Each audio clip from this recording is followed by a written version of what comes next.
ആത്മസൗന്ദര്യമാണു നീ. Okay okay. അപ്പൊ നേരത്തെ പറഞ്ഞല്ലോ ആ ഇമാജിനേഷൻ ഇങ്ങനെ വർക്ക് ചെയ്യുന്നുണ്ടെന്ന്. So how get read of working is the only way.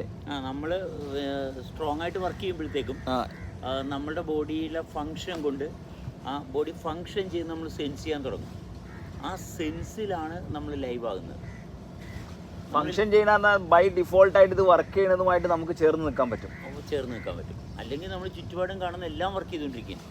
ഈ കാണുന്ന എല്ലാം വർക്ക് ചെയ്തുകൊണ്ടിരിക്കുന്നു. ഈ കാണുന്നതിന്റെ അതിന് പവറുണ്ട്, നമ്മുടെ പവർ പോവുകയും നമ്മൾ വർക്ക് ചെയ്യുമ്പോഴാണ് നമ്മുടെ പവർ വരുന്നത്. അതുകൊണ്ട് നമ്മൾ ആത്മാർത്ഥമായിട്ട് സത്യസന്ധമായിട്ട് വർക്ക് ചെയ്യണമെന്ന് പറഞ്ഞാൽ ഒരിക്കലും കപടത പാടില്ലെന്ന് പറഞ്ഞത്. എന്നുവെച്ചാൽ എപ്പോഴും നമ്മൾ സത്യസന്ധമായിട്ട് വർക്ക് ചെയ്യണം. എന്നുവെച്ചാൽ നമ്മുടെ സത്യസന്ധതയിൽ നിന്ന് മാത്രമേ നമുക്ക് ഈ പറയുന്ന ഇമേജസ് എടുത്തു കളയാൻ പറ്റത്തുള്ളൂ. ഓക്കെ, ഞാൻ ഇത്രത്തോളം എന്നിലെ അനുഭവത്തിലാണ്. നിരന്തരമുള്ള പ്രവർത്തനം, എല്ലാ കാര്യത്തിലും ശ്രദ്ധയോടുകൂടി പ്രവർത്തിക്കുകയാണ് വേണ്ടത്. വളരെ എളുപ്പമാണ്, വളരെ സിമ്പിളാണ്. ഓക്കെ.